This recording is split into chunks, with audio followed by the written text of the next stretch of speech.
Olá, pessoal do nono ano.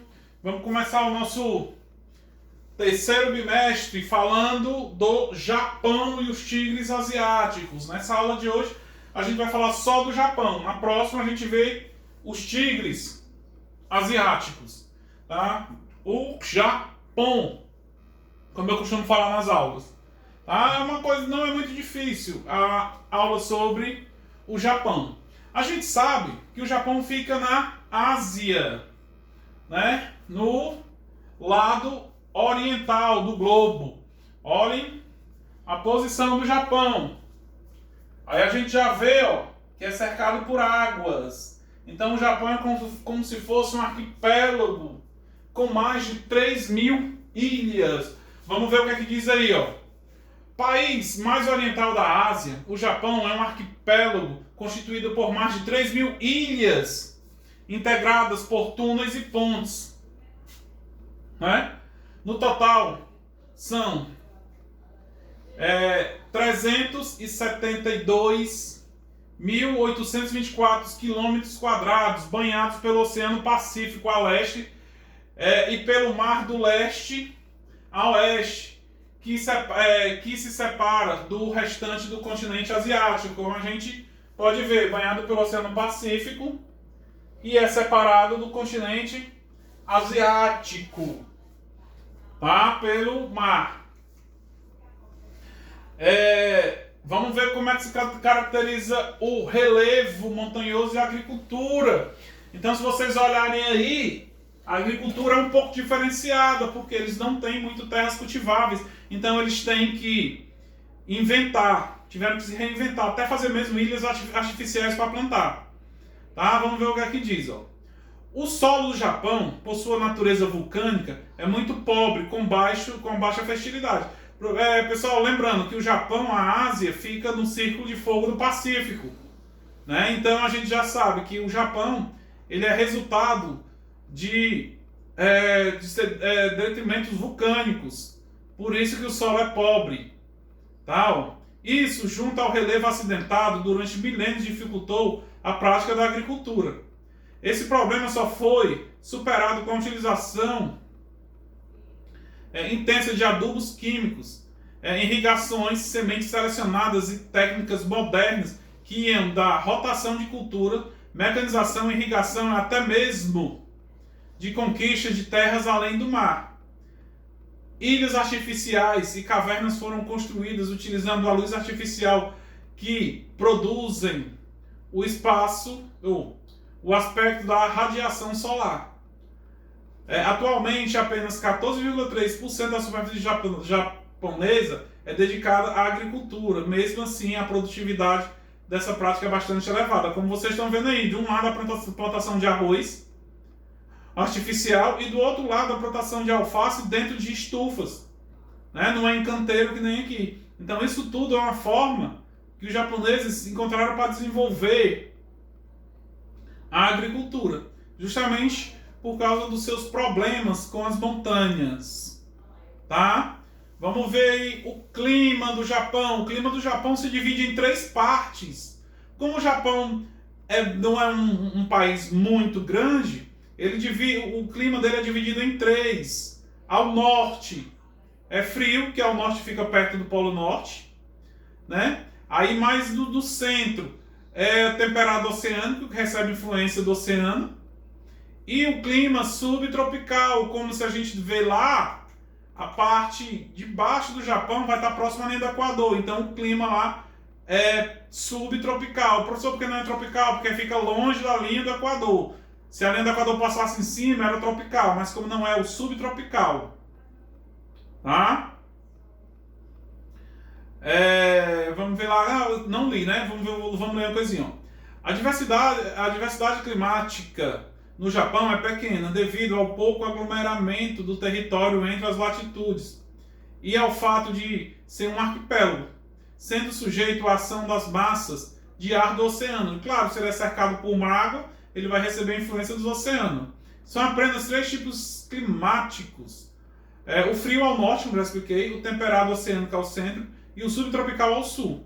Esses climas são influenciados pela passagem de correntes marítimas quentes e frias ao longo do litoral, bem como pelo relevo montanhoso, responsável pelas chuvas orográficas, fazendo com que a costa oriental seja mais úmida do que a ocidental. Tá? Relevo. Agora vamos ver o relevo e a preservação da natureza. A gente já viu que o relevo ele é montanhoso, né? O relevo montanhoso foi fundamental para a preservação das grandes paisagens vegetais do Japão, pois ele dificulta a interferência do ser humano, resguardando até hoje uma grande concentração florestal. Como a gente sabe, quem vai construir casa em cima de uma montanha? Não dá. Né? Então, como não teve como construir casas, eles ainda conservam a vegetação original. Tá, ó. O Japão é um país que possui a maior densidade florestal em proporção ao tamanho do território. As principais formações vegetais encontradas são florestas temperadas, onde se destacam os pinheiros, muito utilizados como matéria-prima e material de construção.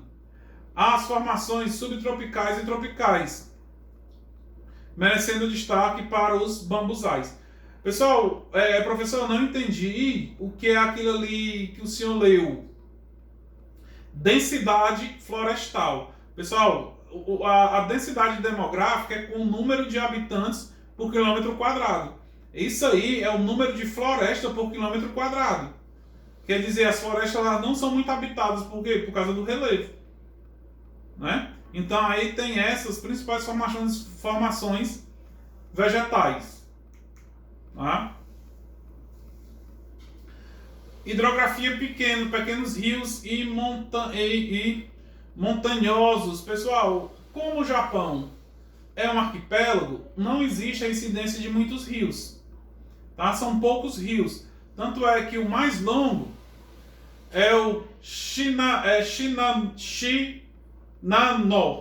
com 367 quilômetros de extensão. Tá? Então, sempre liga um mar a outro. Como vocês podem olhar nessa foto, ó, o relevo do Japão, bastante montanhas ali, ó. Tá? O envelhecimento da população. Acho que vocês já devem ver que o Japão tem um problema de envelhecimento. Até mesmo, acho que eu já devo ter comentado com vocês na sala que os jovens eles preferem casar-se, relacionar-se com máquinas do que com pessoas humanas. Isso já prejudica a questão da procriação. E a população do Japão ela está envelhecendo, né? E esse é um problema que pode gerar falta de mão de obra, né? Por exemplo, a qualidade de vida do Japão chega a ser tão boa que a população vive muito tempo. E como eu também já devo começar na sala, os jovens tendem a se matar. Tem até aquela floresta que os jovens se matam, né?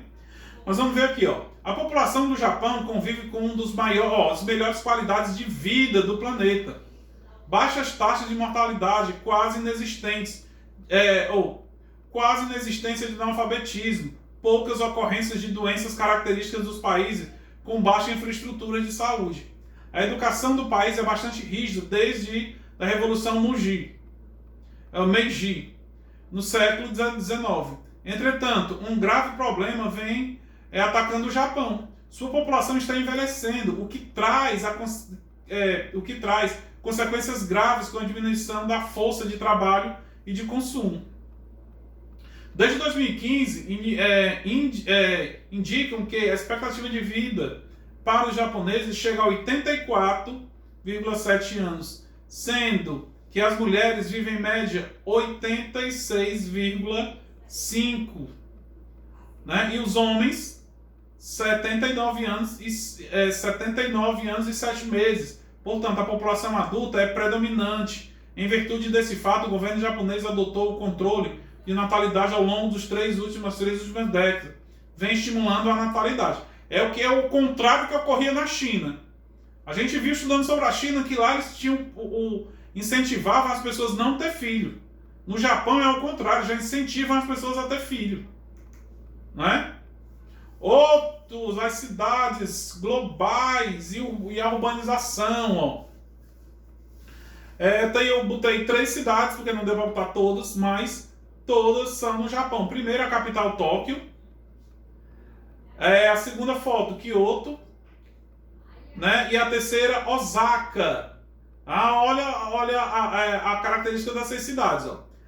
A maioria da população, a maioria da população japonesa se aglomera nas grandes cidades, principalmente nas localizadas nas planícies litorâneas do Pacífico, onde estão as principais áreas de desenvolvimento econômico. Professor, o senhor acabou de explicar que o Japão consegue preservar as florestas por causa que os seres humanos não estão lá. Claro que não. Como eu expliquei antes, como é que eles vão fazer casas nos morros? Eles tinham os únicos locais que eles tinham que habitar eram as planícies. E assim lá ficaram.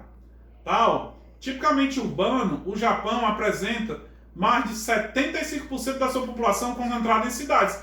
Claro, se o resto é só montanha, né? 75%, se até a agricultura eles fazem nas cidades, nas estufas, então 70% dessa população está nas cidades, como eu acabei de dizer. Tóquio, Kyoto, Osaka e Kobe, que juntas formam uma das maiores megalópolis do Oriente. Essas cidades impressionam pela sua infraestrutura moderna e pela qualidade dos serviços prestados à população. Como exemplo que vocês estão vendo aí, ó. Tá, ó. Uma característica da população japonesa é a sua irregularidade distribuída no território. A maior parte concentra-se nos planaltos. Isso aqui eu já li. Né? Já expliquei lá na frente. Tá? Vamos ver lá. A pecuária e os hábitos alimentares. O professor não gosta de peixe cru e sushi. Pronto, é um hábito alimentar deles. Né? Se vocês olharem aí, ó, essa fotinha que tem no livro de vocês é um leilão de salmão. Né? Para fazer até mesmo sushi. E a gente sabe que os hábitos alimentares deles, eles tendem a comer arroz, igualmente na China. Ó. Grande parte da população agrícola do Japão se destina à alimentação da população. O arroz é a base da alimentação japonesa, que também é feito com hortaliças, frutas, trigo, batata e cevada. As limitações impostas pelo relevo fazem com que o rebanho bovino japonês seja pequeno, cerca de 4,5 bilhões de cabeças.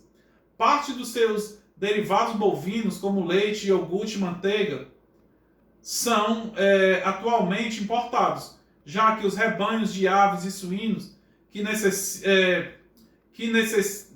necessitam de menor espaço são maiores. Então, por exemplo, os derivados do gado vêm de fora, mas esses, como porcos e aves que não precisam de muito espaço de pasto, eles têm. Tá? Os japoneses compensam a ausência de carne vermelha com uma farta quantidade de peixes e frutos do mar. Né? A nação é a 4ª colocada em produção de pescados do mundo. Tá? A dieta do japonês é considerada uma das mais saudáveis do mundo, o que torna a sua população afastada dos riscos de algumas doenças degenerativas, como as cardiovasculares e cancerígenas. Então, os japoneses eles têm uns hábitos saudáveis, então não morre é difícil morrer de determinadas doenças com quem come muita gordura. Tá? Vamos lá, correndo. Aqui. Não, pessoal, isso aqui eu vou deixar para a próxima aula, tá? O milagre econômico japonês, e a gente vê junto com os tigres asiáticos, tá bom? Até o nosso próximo encontro. Abraço.